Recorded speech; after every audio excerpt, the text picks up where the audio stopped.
The Redefined podcast is part of the Windmate Guild podcast network.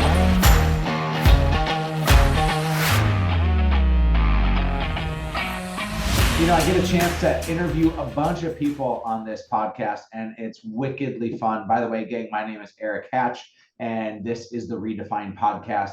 This man, Curt Lillibridge, is old enough to be my older brother. He's a guy that I have developed a huge amount of respect for, and he's done some things in life that I think most of us are like too afraid to do, whether it be risking big or doing huge things. And I'm super impressed with who he is, but I also know he has a bumpy story to get here. So Curt, I'm thrilled to have you here, man. How are you, brother? I'm doing great. Getting ready for Christmas. I love it. Well, who knows when this will air? It may be getting ready for Easter, the 4th of July, or Arbor Day. I don't know what people are getting ready for, but I myself am pretty geared up and fired up. We had our kids' Christmas program last night, Curt. And they were singing Away in a Manger. And my son, Simon, who's 7 years old, he always wants to be the funny guy. And so I'm videoing him, and I happen to catch it like when zoomed in on his face. And it's away in a manger, no crib for a bed. The little Lord Jesus lay down his sweet head. The stars in the sky look down where he lay. And so Simon just starts looking down, like, what is he doing? And then the next line is, the little Lord Jesus asleep on the hay. So then he pretended to sleep during the Christmas program because he was trying to act it out. So I love the Christmas season. I'm in it right now. Who knows when people are going to listen, but you got to watch your boys grow up. And I can't imagine how many weird, funny Christmas programs you had. Give us a snapshot of your family and tell me your favorite embarrassing kid story. I want that. Well, my boys are grown up. Thank God I've got 4 of them. And God had a little sense of humor. We had 2 boys and we tried for a girl, and we did everything the book said. And how do you try for a girl? What are the?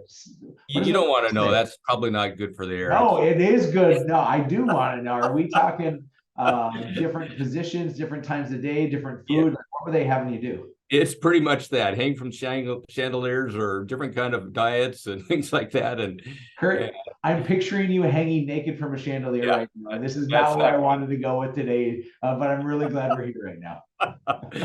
But yeah, no, that's and I'll never forget it. We're sitting in the doctor's office, and it's a real small room, and my chair's up against the wall, and cement wall, and the nurse is checking the baby and seeing, oh boy, this is great. And she says, yep, there's 2. And my head went back against the wall, cement wall. I blacked out. I could not believe what had happened. And God gave us twin boys. So, oh my gosh. So if you swing naked from a chandelier, you're going to have twin boys. Is that what I'm understanding? Something like that. Yeah. You can read between the lines. That was so good. So you have 4 boys. You all work together too, don't you? Well, one chose the livelihood of becoming a professional baseball player. So he's the oldest one, and he did that for 10 years in the majors. And so he's kind of got a baseball pursuit, but the other 3 decided to follow me. And it wasn't my choice. It was kind of their choice. They just wanted to, hey, they saw that we're having a good time. And one was a school teacher and couldn't make money being a school teacher. One was graduate from college, didn't know what he wanted to do. And the other one said, I'm not going to college. I said, well, we'll get a job or you're getting out of the house. And he said, I'm coming to work for you. So it just worked out that I've got 3 boys, and trust me, they're a lot smarter than I am in this business. Well, really they didn't start that way. I know that much.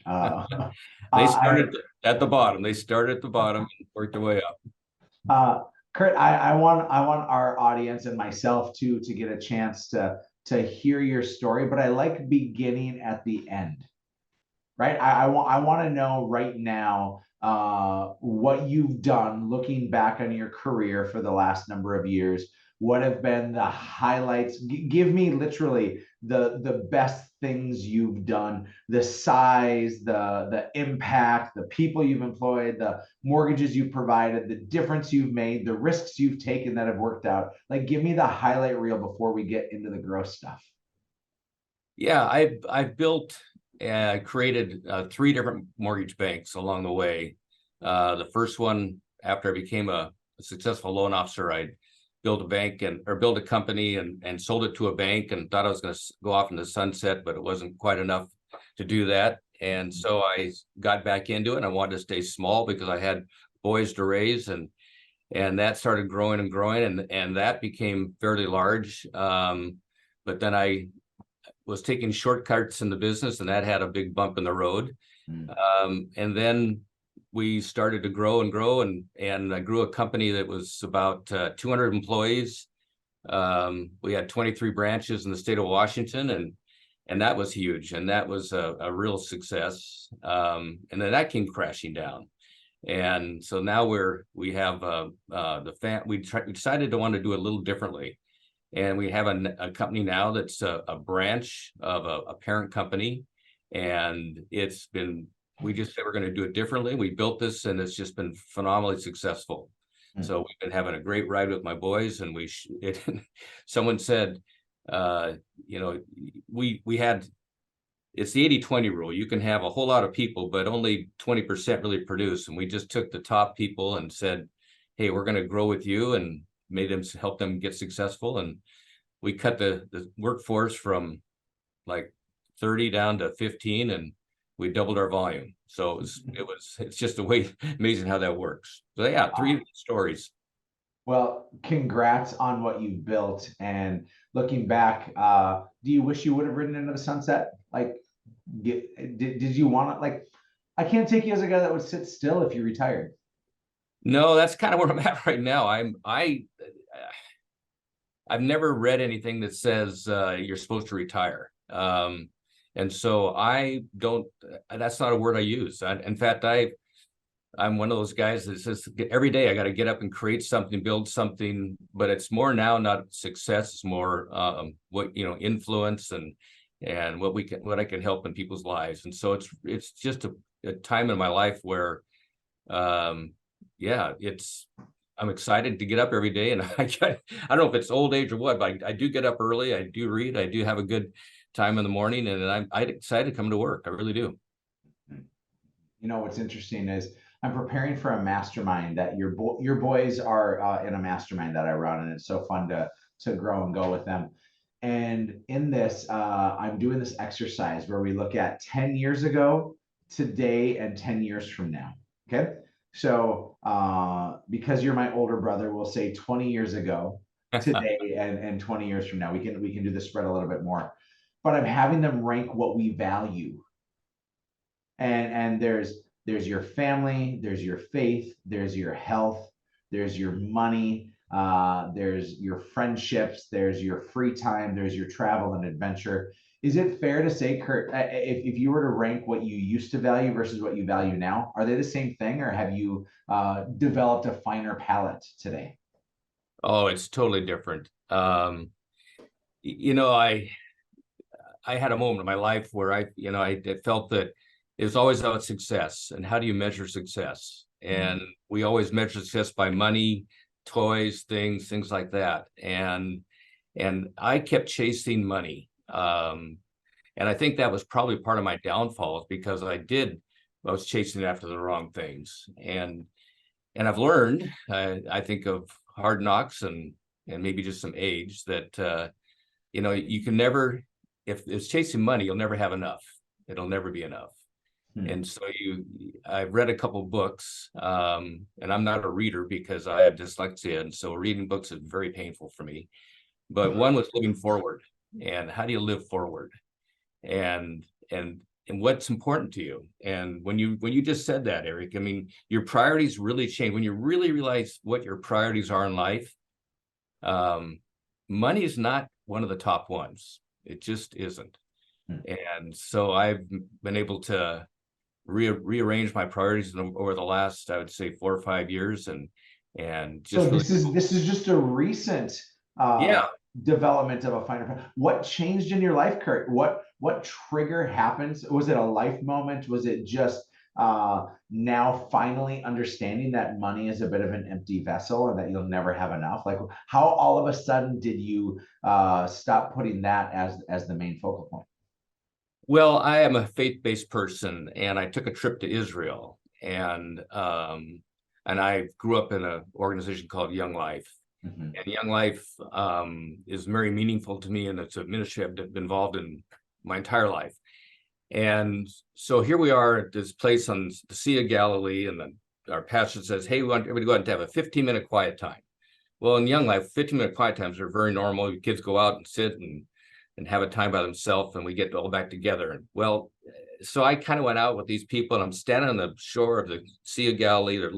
There's a split rail fence. I'm putting my arm on it. I'm going, okay, I gotta have a quiet time. Well, I had a quiet time there where I got knocked in the face by God, where he showed me you know how those old projectors in a movie theater, you hear the tick, tick, tick, and you see the screen, it's black and white and it's flashing. Yeah. I had a vision of my life flashing before me, a black and white film, and it was my life in the past, and it was ugly. It was dark.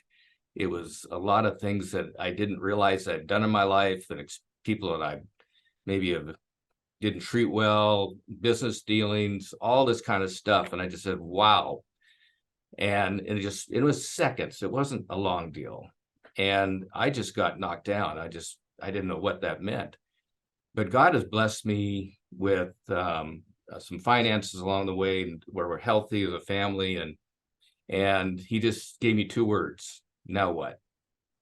And I didn't know what now what meant. And then I had to take the next year to kind of find out what that meant. Well, it meant that you need to change your priorities. And it started that point. It was really a impactful time for me. So I've had to go back to my kids, my family, and, ask for some forgiveness, some apologies to old friends, things like that. Been really healthy, yet hard as well. But I think I've changed. Proud of you, man. So what's your now what? If money was the thing you were chasing, what are you chasing now? Well, that's getting into real personal sphere. It's chasing. I have no boundaries, Curt. We are just well, it's not a chasing so much. I'm not chasing. I want to live my life to the fullest, and that's how to serve the Lord. And that's not money.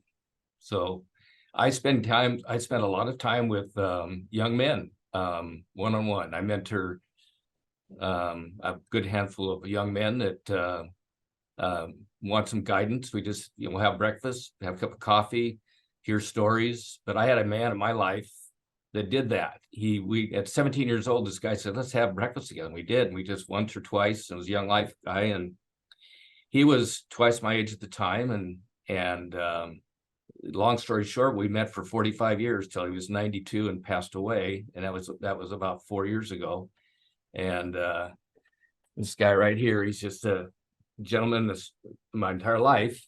And he said, pass it forward. So before he passed away, I'm doing what he did. Is I'm hoping to get influence and just help people guide their way in their life that are younger than me. We have some people that we both care about that aren't of the same faith as you or me. You and I are both Christians, and they're not of the same faith. And you've not let that be a boundary, and instead you've taken these young men in and have decided to just do life with them. And so I want you all to know, as you're listening, like Curt is literally living this out, and he's living out his faith of just doing life with people and being a mentor and taking the gifts that he's been given and paying it forward. So Curt, I see this happen in real time, and I'm super impressed with what you're doing. Oh, thank you so much. Yeah, there's no boundaries in that. And that's what's so exciting. And I've entered into areas that I never thought I would in my life would enter into, and are challenging for sure. But I'm enjoying every day of it. Yeah. I can't believe these young guys want to hang out with an old guy. So, well, you're buying breakfast, so it makes sense. Yeah, that's right. Curt, as we've gotten to know each other over the last couple of years, I have been fascinated by a number of things from you. The fact that you wanted to hang out with a weirdo like me, I thought was pretty special. The second piece is you have a rich sailing background, and you've done some pretty cool things with that.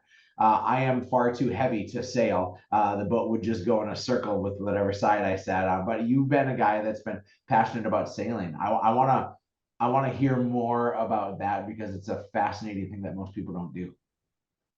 Yeah, sailing I took up when I was a little kid. My neighbor down the street invited me to go out in a boat with him, and I enjoyed it, and I'm very competitive, and so I got into the racing part of it, and I did a lot of single handle, which is smaller boats by myself, and then I got into some larger boats. So these doctors invited me out, and I got into college, and I'd been pretty good at the racing part, and I got a phone call to try out for the America's Cup in the United States, and that was pretty big. It's kind of like trying out for, I don't know, all-star team or something. But so I Well, made you were one of the best sailors in the country and in the world, right? right, and so I made the team, and I sailed in the America's Cup in 1974 and 77, and been involved with a lot of racing there and during that time. And so it was the pinnacle of sailing is America's Cup. So I got some sailing there, and then I had a boat business for 13 years before the mortgage business, and I had a sailboat, and I've done about 30,000 ocean miles under my belt, which is like once around the globe, and most of them are trips from here to Hawaii, and really special times doing that. Yeah. So folks, Curt is in the Pacific Northwest in the just north of Seattle area. So how long does that take to sail from Seattle to Hawaii? A little over 2 weeks. 2 weeks in the ocean. Oh my gosh. You're like a cork in a bathtub. Oh my gosh. Oh my gosh. Okay. There's a story that people are telling themselves right now. Okay. And I'm going to be really direct. You have a rich white guy that has sailed and has lived this luxurious, cushy life. Screw that guy. Sometimes, and I don't say that to be aggressive or cute or anything else. I think that sometimes people see folks' success and they resent it, and they think it's always been easy for you. Other times people will say, man, I love the fact that you found success and that it has stayed with you. But Curt, that's not the whole story, is it? I mean, you've gotten smacked in the face, not only by God on the Sea of Galilee a few years ago, but you've been smacked in the face by life and partners and other things time after time after time, right? I have. I'm a risk taker in a lot of ways, and I love challenges, and so I built when I got in the mortgage business, somebody said I'd be good at it, and I was doing the boat business at the time, and the boat business required 7 days a week, and I couldn't do that when we started having our first couple of kids. And so my wife said we got to do something different, and so I'm going to get into mortgages with way more freedom than well, before that, Eric, I actually built an athletic club, and I had built a racquetball club and basketball court and everything, athletic club, and I had some really key players and some professional sports athletes that I was close to at the time, and their names and stuff. And if you remember right, this was back in 1981, and I had a CPA that we borrowed money from the only really major bank in town, gave us their largest loan they ever handed out as well as the bank. And 1981 rates went from 9% to 18% in less than a year. We were tied to prime, and I struggled with that. And within about a year after that, I had to close the doors of an athletic club that I own, and I was broke again. So your first major venture failed. It flopped, right? It flopped. I had an athletic club. I had to walk into a bank. It was before I got before I got married. I actually walked into I was going to get married in 30 days, and we had to close the doors. Walk into a bank I owed $300,000 to, and he said, well, how are you going to pay this back? And my attorney said, well, we're going to file bankruptcy. I said, no, I don't believe in that. And so we went to a bank, and the banker sat across the table, and he says, well, what are you going to do? I said, I'm going to pay you $400 a month on a $300,000 debt.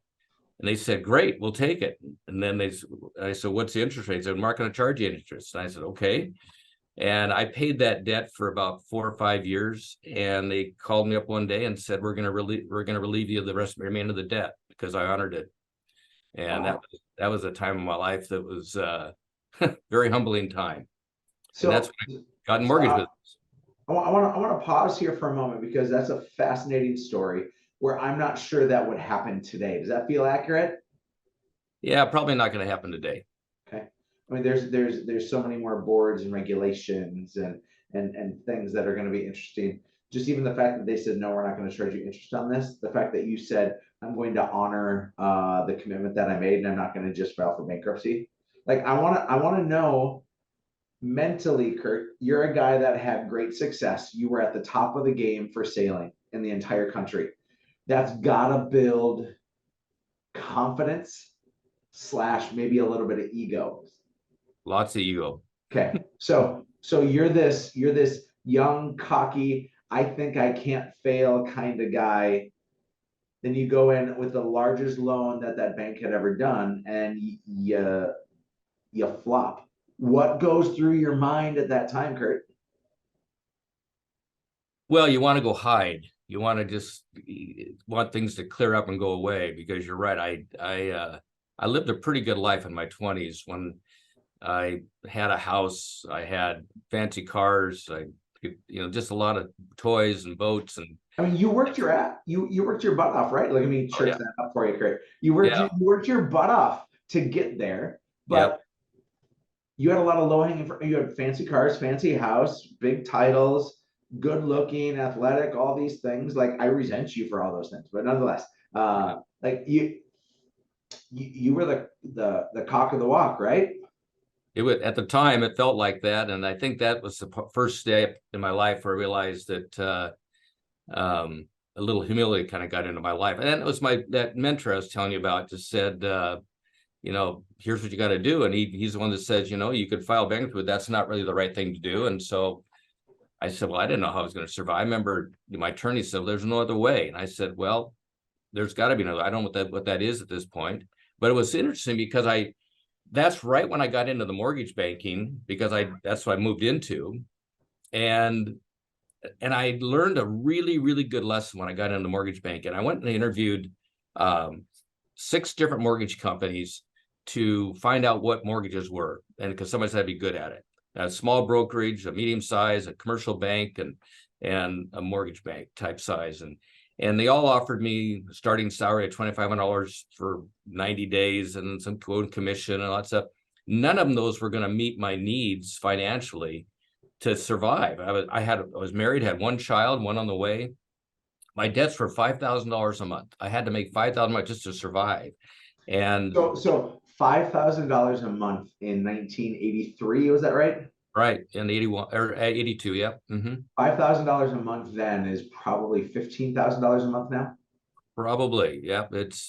But I had $100,000 a year, yeah. And I mean, my house payment was $900 a month, and the rest was debt that I had to pay back, and I wanted to pay it back, and so it was.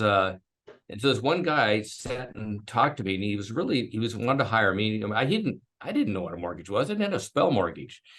I mean, I thought, FHA was a farm and VA was a disease. And so I didn't know anything about that stuff. I learned a VA in college. I'll tell you that. Watch out. Yeah. So it turns out that this guy says, well, what are your needs? And I said, well, my needs are $5,000 a month just to survive. And he says, great, I'm going to give it to you for 12 months. And then whenever you want to go on commission, I'll let you go on commission. But I don't want you to worry about finances, because I know you're going to be good in this business. So I want you to just go and not have to worry about your finances. And I just thought, what? No one's ever asked. No one said that to me before. Mm-hmm. I went over and talked to my wife, and of course we said yes to it. And was he at the small, the medium, the large, the commercial? What kind of bank was he at? It was a medium-sized bank. It was a commercial. It was a mortgage bank, but also had a bank inside. It's a large bank now. It still exists, but. Did you have an existing relationship with this guy? No, he's moved on or passed away now. No, but did you prior? No, I've never met him. You had no street cred, and no, he didn't know who I was. Show up and say, "Hey, I'm this guy that just lost $300,000, but he's like, I'm gonna take a 5K a month risk on you." I shared that with him a little bit, and he just said, I think you're going to be good at this business. And I didn't know I really didn't know what I was going to do. And so he just said, go for it. And he had really done well in the mortgage banking in terms of his branch. It was a branch of 27 loan officers, and that company dominated our area. So he was a man that knew what he was talking about. So, but I learned from him. So ever since then, any person I hire, the first question I ask them what their needs are, because it's a really good lesson. Because if you if somebody comes to work for you and doesn't know, they can't survive what you're paying them, what do you think their productivity is going to be? If their mind's going to be elsewhere. So it was a real good lesson to learn. You know, it's one of the reasons why our real estate team has a salaried model, is because most people can't jump into full-time commission.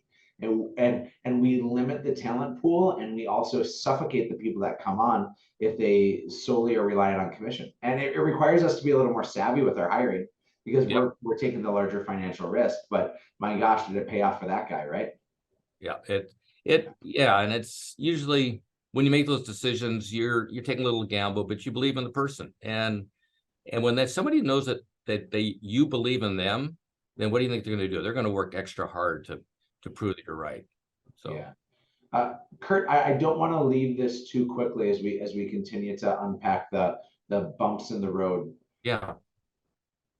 You failed with your athletic club, and you were full of confidence. You ate some humble pie and you had some humility. What stories did you believe about yourself at that time? Did you think that you were an imposter, or you just simply stumbled? It was when you become a father for the first time, your priorities change pretty rapidly. Because I grew up a lot about a very selfish person. My sailing and my background was, I was the best at it. I mean, I had an ego. I remember going out and racing out in the bay and beating everybody because I could do that. And I had a boat business in the waterfront, and I'd just be waiting for people to come in to see into the store and tell me and hear them, or me tell them how I beat them. And then my clients wouldn't come into the store because my ego was so bad. They knew they didn't want to hear from me, or after the race, whatever. It was a crazy time in your life. I was just a very selfish person. And so when I lost the athletic club, I thought that things really came to an end. I was just devastated. But I've always had a few people in my life that have believed in me, and those are special people. And the one man who hung with me and for 45 years, one of them, but another guy was, I have a picture of a guy that's teaching me how to pound nails on the side of a house when I was 12 years old. And he was a carpenter, and he eventually became a land developer, major builder, and very, very well off. And I found out one time he had a couple houses for sale. This is during that 81, 82 time period when things raced through the ceiling. He knew my family. My family had a pretty reputation in town and stuff. He knew me. Well, he had a realtor selling a house. I went buy this house, and it's for sale. Nothing was selling at the time. Not a house around. We needed a house to live. And I just said, "Hey, my name's Curt Lillibridge." "Oh yeah, I got a partner. The name's Dick." Da, da, da. And that night I got a phone call. He said, "I don't know what it is about who you are or like that, but Dick said, if you want this house, you can have it for whatever price you can pay." I said, "I can only pay $9 a month." He says, "Great, it's yours." And within 2 days, this guy sold us a house on paper and carrying a contract for something that was well worth more than I could. But it's just humbling how when people will step up and help you when you're hurting. Those are special people. Yeah. And they're not, you don't find them everywhere. So it's kind of like pay it forward a little bit. But anyway, that was just kind of a time of life too. So that time happened all at once. I have a coach and a mentor in my life. His name is Shane Hips. And he told me once, and this was when I was dealing with leadership issues on my team, and I felt like I was pushing the snowball uphill, and it was never going the way in which I wanted it to. And he said to me, he said, "Eric, your whisper is a shout. Like everything you say carries." And that was both to heed caution, to make sure that what I said was thought out, curated, and that it wasn't ever going to land on just those years, but it was going to spread. But then he also was trying to say, like, you don't understand how much God can work through you. That your ability to speak truth and love and grace to people will have ripple effects in such a compounding sort of way. And I heard that in your story, Curt, as these people had bet on you, even though you weren't worth betting on at that time. That was a whisper in your life that really was a shout of what could be possible. Yeah, it's really true. And these men, or a couple of men in these times of my life when I was really down and out, are people who you plant seeds along the way. We always do. And sometimes those seeds will grow into be really flourishing. As you know, some seeds will just dry up and dry. But if you, and somewhere along the line, sometimes you do things that are doing the right things. Well, it's these men that I talked about in my life, they believed in me and helped water and nurture. And you know what?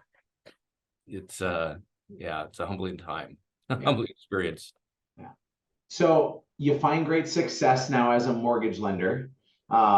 You probably switch from the $5,000 a month to commission because you see how much money can be made in this industry. Then what? Well, that's funny because I didn't know it. Like I told you, I didn't know about mortgages, but within 3 months, I was on commission. I didn't have to do for 12 months. And within 1 year, they had 27 of the top loan officers in Snohomish County and King County around here. Within 12 months, I was #1 in the company. And I just went right up to the top. So I got real successful at it. And within 2 years, I thought, hey, I can start my own company. So I went off and started my own company and started growing. And I thought that, how did you know that you were ready to do your own thing? You were so new in it, but you had found great success. But how did you know that you were ready? And were you ready? Well, it turns out I wasn't ready. Is what the fact matter is. I mean, I could do a lot of loans. I had developed a an open house program that was very successul with a few realtors, and we were doing 20, 30 loans a month just with about 4 realtors and doing this program, and we were making a lot of money. And so I saved a lot of money, and I became my own small mortgage bank, grew up some employees, and then I think there was about 25 or 30 of us that were working, and we had rented a building, and it really grew quick. But the problem was it grew too fast, and I hired a few people, and when you don't dot your I's and cross your T's, and you have the Department of Financial Institutions you make a mistake, they come knocking on your door. And I had that happen, and I got hit with about a $500,000 fine when I didn't really have that much money in my pocketbook at the time. And this was because you made some wrong hires and you didn't uphold a high level of standard. Is that what I'm understanding? Yeah, we had some branches that weren't licensed correctly, and we didn't have forms and dot our I's and stuff, and we just didn't. I tried to take shortcuts, and it was a real humbling because it was when you're told you have a sign put on your door outside that says cease and desist business, and you've got all these employees and you can't walk in your own building. It's pretty shocking. And so you run down to the Olympia to the DFI office, and you hope that you have some friends down there and they work with you. But that set me really back. Oh my gosh. So let's recap so far. Super successful young sailor, financially winning. You jump into the athletic club, that crashes and burns. So there's strike one. You get hired on as a mortgage lender. You get insane success as a mortgage lender. And so you say, well, hey, I can do this on my own. You jump out and you start a company. You hire a bunch of people. You grow really fast. Now, all of a sudden, $500,000 in fines on top of your doors being shut down. And literally, I imagine what you had built crumbled in your hands. Does that feel accurate? It pretty much. It was crumbling pretty fast. And so I ran down and there was a guy that worked for the DFI. What is DFI? Department of Financial Institution. That's our nerd talk. I don't follow that, Curt. Yeah, that's our legal force for mortgage in the company. And this guy, he was one time a loan officer. He had failed as a loan officer, but he he stood out my door. He was an examiner, and he had a pencil. This is a pen, but he had a pencil. And you see this right here?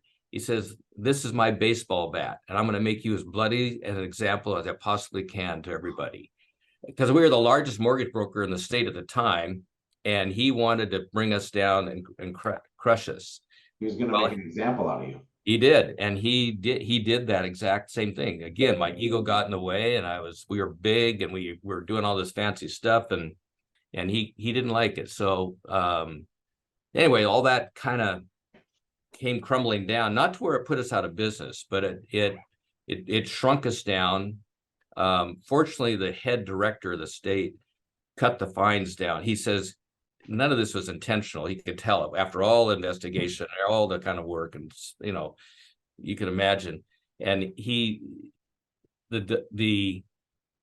my attorney I had to hire, and their attorney, and they finally said, "Hey, why don't we just cut, how much money do you have," basically, and cut the fine in half. And I had to come up with half of that, and it was a very painful experience to walk through.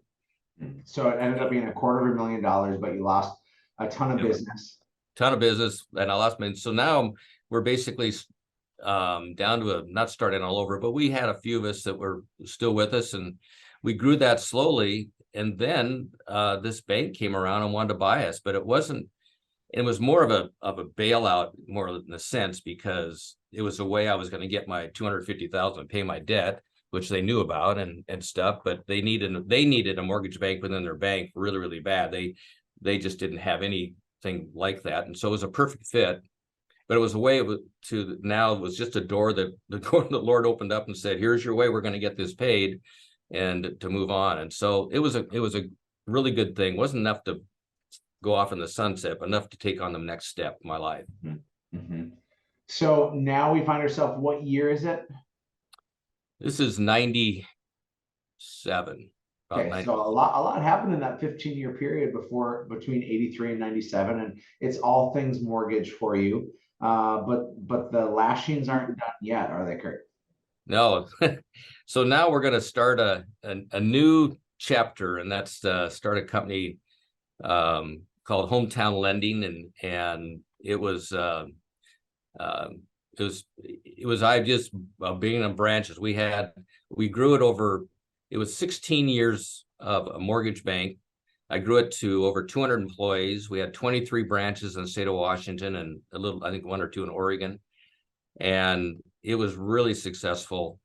And we were doing really, really well. The problem is that Fannie Mae kept on raising their ceiling on what you needed for net worth to take the next step in the mortgage banking. Mm-hmm. So I had to go out and raise some more money, because mortgage banking takes a lot of capital to run a mortgage bank. And so I didn't have that, or else I had to partner with another company. And I was introduced to a mortgage bank out of California that was a wholesale, and they needed a retail presence. We were nothing but retail. We were purchase business, retail branches. We had all the software, everything. It was a perfect marriage, an absolutely perfect marriage. They had nothing in Washington. They had the capital. I had all the production. It was just a perfect marriage. And so we married, and if you if I can come bring one. Had you done partnerships really before this? No, I hadn't. And so when because Curt, partnerships are hard, man. Oh, they're super valuable when right, and when wrong, holy cow. Yeah, that's where, when you don't know that and you don't take good advice and listen to it, because a lot of people says, "Hey, dot your I's, cross your T's, partnerships will never last, da da da," and I've heard all those things. Yeah, but this was different. This is different. And do you know how much money people have lost, and how much stress they've endured, and how much weight they've gained, and how much hair has thinned on that statement alone? Well, this is different. This is different. I see my story in your story, because I've justified those things. Well, this is different. This is going to be way different than anybody else has had.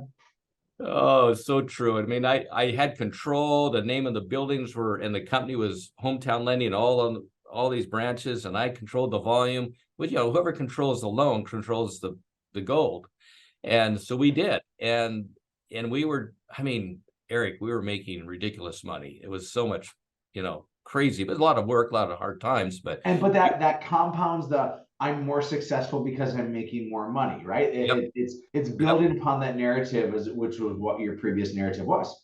yeah, exactly. And I had brought on a couple of financial partners in to get to my bank to get it to the point where it was, and so this is the way you're going to pay them back. And I'm writing $100,000 checks a month to partners, and it was just a great thing. And we were making some really good volume, and everybody was happy. And so December of 2013 rolls around, and so you're with this this wholesaler for quite some time. Yeah, for about a little over. Was this 97 to 2013? Oh, I can't remember no, it was in. No, I was a mortgage bank up and by myself for 16 years, and so this is now 2013. So from 97 to 13, that's the times I'd owned this mortgage bank, and we'd grown it and grown it and grown it. Okay, and gotcha. So now we've got, you grow it to 200 people. It doesn't happen overnight. It took a while. I own a building that's 8,600 square feet. We had 40 people officing out of this building right here. Underwriters, shippers, funders, you name it, loan officers. It was a going machine. Besides, then it's our corporate headquarters. So it's a big building, and so I'm invited down to a Christmas lunch, and that down by the airport. And that's about a 45-minute drive. And December 13th. Who invited you to this? To the other partners from the other so that we partnered with. I won't mention their name, but it was. Okay, that's fine. But yeah, December 13th, as we record this, is December 14th. So this is the 10-year and 1 day anniversary. Yeah, December 18th of 2013. There we go. Okay. December 18th. And so I had a good friend who's kind of a small partner of mine, and he, great guy, he's my best friend. And so we went down together, and we went down, and we're kind of smiling. This is a great year. They literally, we're going to get on December 31st, we're going to get a check for a seven-digit check handed in our pocket. Because that's your year-end bonus. That's pretty much, yeah. And it's a good time in our life. So we get in the car, drive down, and we're meeting at this fancy restaurant down by SeaTac Airport, and I see some people way down on the parking lot, just some familiar faces, but I didn't even think of it. I just off and running. So I go in we sit down at the lunch table, and they hand us each a packet, and it's our termination papers. And we've been terminated from our own company. And as we're getting terminated by our own company, my phone starts lighting up, and it's my son saying, "Dad, you got to get up here. There's a moving van right outside the building here. And there's somebody here, and they're telling us, the corporate people from California, their attorneys are all here, and they're telling us to get everything out of the office and move it into the moving van, their computers, the files, all the stuff that's in the building, and they only have an hour to do it." And I'm going, what? And so we realized that they've terminated us on these papers, and I had made a mistake. We'd gone back and forth in legal agreements, and that we had attorneys where we were redlining and cutting things out, and we're kind of putting it all together. But one of the key things was to make this partnership a formal partnership. Was they wanted all the branches that we had have their name on the branches rather than my name on the branch, because that was, if I held the name of Hometown Lane, all the branches, and they can't take those. Once you change the name, I lose all control. I lose everything. So that's your control. Well, I had enough trust, I guess that's the wrong word, but trust that we were going to sign the dotted line of the agreement. We're going to get paid all this money. It turns out they'd had this plotted, and we changed all the names. They had we had done a tour with all them up to go all the branches, introduce all these corporate people to all the employees. And so within an hour, I drove back to our office, all our people out in the parking lot crying, our processors, our underwriters, they don't know what to do. And I said, listen, you got to all have a job. You need to do what they say. So and they set up an office. Work for you anymore. Yeah, they wanted to set up, they had a brand new office down the street set up with all their equipment. They're going to start their new business or in a different location the next morning. They'd all planned this all out, and it was just, and so my partner and I literally sat on our curb that evening till dark outside my building. They wouldn't let me in my own building. They had a big sergeant arm guy that was, bigger than, you can imagine. So you're not going in the building. And I didn't know if I should or not. I mean, I own the building. Right. I should be going to my own building, but I didn't know any better. So I sat out on the curb. We sat out there for 2 hours just going, what just happened? I mean, what is happening? And I mean, you got to go home and tell your wife that it's all gone. Everything. It's literally, computers are gone, files are gone, the people are gone. And within literally 2 hours, I was brought down to as low as you could get with nothing. And when I say nothing, I mean, the money it was supposed to be paid to me. I've been taking all my money, paying off my investor. I didn't have any money of my own in the bank at all.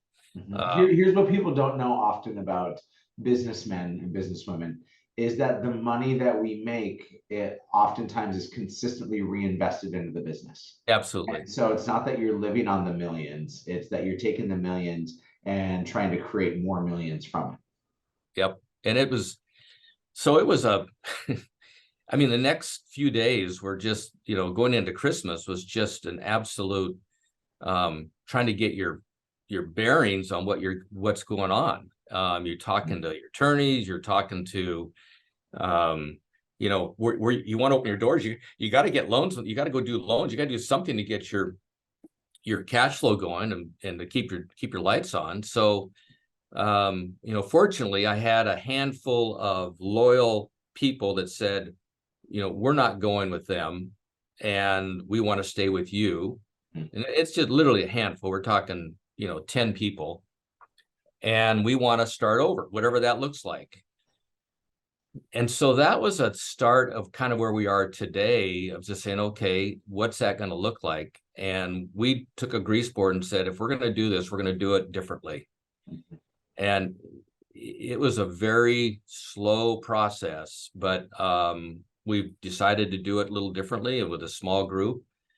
And Curt, what, not to cut you off, I just want to know, what's that conversation like with your wife when you go home? And on that December day in 2013, what do you say to your wife? Because she's been by your side through all these ups and through all these downs, and this is the biggest down yet. Yeah, my wife is pretty special. We can all say that, I'm sure, about our wives. But the year we got married, 30 days before we got married, we lost our athletic club. And I went to her and said, hey, you don't have to marry me because what we used to have all this stuff, and it's just now all gone because our athletic club, its doors are closed.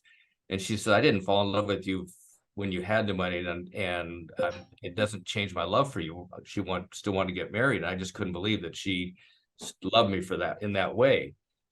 So we went through that, and then we lost, and then we went through the first one of the DFI and walked through that. And now we're dealing through this one. And, I had a real peace about it because I know my wife. To come home and tell that story, she wasn't going to abandon me. She was not going to, point her finger and say you screwed up. She wasn't going to accuse, say, would you screw up? I mean, she supported me. And when you have a wife, Curt, that's what real love is, man, is having completely fallen on your face. When you go home, the person doesn't build upon that. They just hold you and say, I love you. We're going to get through this. Yeah. Yeah. I have that in my wife. I love that you have that in your wife. Like, man, if there's a lesson, is like, of how to be a great spouse. My gosh, have our wives taught us how to do that. Oh, I married up. I know that, and my kids would tell you that. So I want to give you a final moment. If you have lesson or perspective, you've gone through the trenches, man, and I respect you so much, Curt. Is there something you want someone listening to this, maybe a young entrepreneur, is there a lesson you want to give them? I'm a middle-aged entrepreneur, so is there a lesson you want to give me? well, Eric, I've heard you speak, and I think we speak a lot of the same language about how to be an owner, a CEO, or a manager, whatever you want to call the title. And that is the reverse pyramid philosophy, that you always, we're at the bottom and we serve up. And it's never about serving down. And when, it's not beneath me to go and clean the toilets when they're plugged up. It's not beneath me to go wash the dishes when they need to be washed. And I was accused when things were in the one company I owned, the front door to my office, I had to walk down to these cubicles and down a hallway and where everybody was sitting to my office at the very end. And I was accused of I wasn't very nice or personable because I just walked straight to my office. And I'm going, what are you talking about? I said hi to everybody. No, you didn't, Curt. No, you don't care. And I learned a real lesson that you take a few minutes and I like to sit with people and say, tell me your story. I like to with strangers, tell me your story. Everybody loves to talk about themselves or tell you their story when you are sincere about wanting to hear it. There are a lot of people that say, hey, tell me your story, and they got things busy. But when you actually sit down and take time with people, what's the most valuable asset you have? Time. It's it. But we don't call that a valuable asset. We don't take it as something that's more important than money. And it is. I mean, I'm in the last chapter of my life. I'm in the fourth quarter. And how am I going to finish my life? I have a choice every day to say, how do you want to move forward, living forward, to finish your life? And with efficient influence, or what is the parameters are going to do that? And I have a little book that I look at every day that has written down. It's called a monk manual is what it kind of, but this booklet. And every day I look at my priority list, and it's no lie. I mean, I have it right there, and it's the very first thing is my faith, my wife, and being a father. You know where money is on that list? Long ways down. Yeah. Curt, I'm honored to have you in my life as a partner, as a friend, as a mentor. Thank you for getting it right in the final chapter. Thank you, Eric, for letting me share. It's been an honor, and I've always appreciated you. And I'm one of your biggest cheerleaders. Oh, well, let's keep cheering for each other. And folks, hopefully you can cheer for the Redefined podcast. Here's what I want you to do is smash that subscribe button so you can keep hearing amazing people like Curt share their stories of tragedy and triumph and how it all marries together. My name's Eric Hatch. I've been your host this and every week, and we will catch you next time on the Flippity Flip. God bless.